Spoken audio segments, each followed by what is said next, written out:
Bonjour les amis, bonjour à tous. Alors vous avez vu les amis, alors bouge un peu ta tête là, bouge un peu ta tête.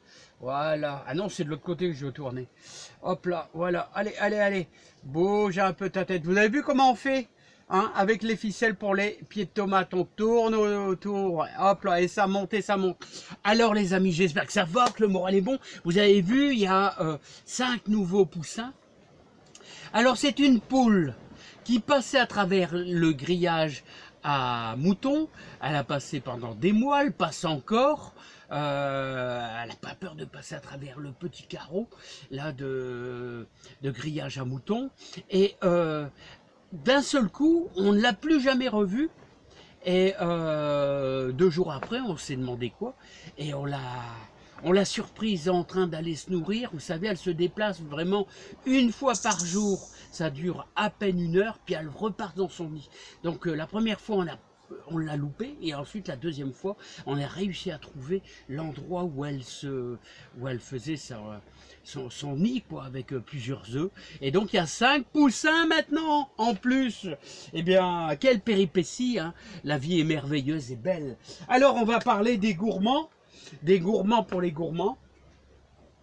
Et bah ça, vous voyez, c'est des branches que j'avais cassées parce que c'était dans le passage. Alors des grosses branches, des gros gourmands, des grosses branches de tomates, comme celle-ci, pareil, là, qui est super grosse, et que j'avais mis simplement dans du jus de compost. Du jus de compost. Alors autrement dit, voilà le compost. Vous voyez? Alors, qui grouille de verre, regardez, hop, qui grouille de verre dedans, vous voyez tout ça. Alors c'est un bon compost qui est déjà bien mûr, bien lancé, hein, les amis. Et ce compost d'ailleurs, vous allez aller au niveau des tomates, nourrir un petit peu les tomates en apportant des bons engrais. Nos chers amis nous font des bons engrais. Alors, ces petits gros gourmands de tomates, vous avez 2 moyens de les faire. Vous avez la façon, vous voyez, comme ça, avec un peu d'eau et du jus de compost, du jus de fumier. C'est pas, je trouve, c'est pas la meilleure technique pour faire des gourmands, pour faire des boutures de tomates. C'est pas la meilleure méthode parce que vous en avez des qui pourrissent carrément dans le bac. Donc c'est pas la meilleure méthode. C'est celle-là, vous voyez, crève de soif. D'ailleurs, voilà, il crève de soif, c'est-à-dire avec un petit peu de terre. Je vais lui mettre un petit peu d'eau parce qu'il crève de soif, ce pied de tomate, ce double pied de tomate. Voilà, voilà.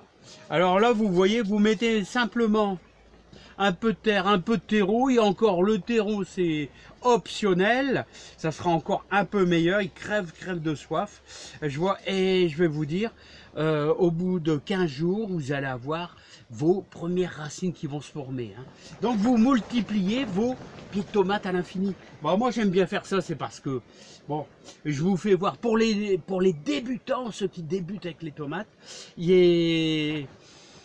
ça va commencer à être un petit peu tard parce que si vous y réalisez des boutures maintenant, en fin de saison, si vous êtes dans le centre France, ma foi, et que vous avez des mois d'octobre assez doux, vous risquez d'avoir un bon petit kilo de tomates.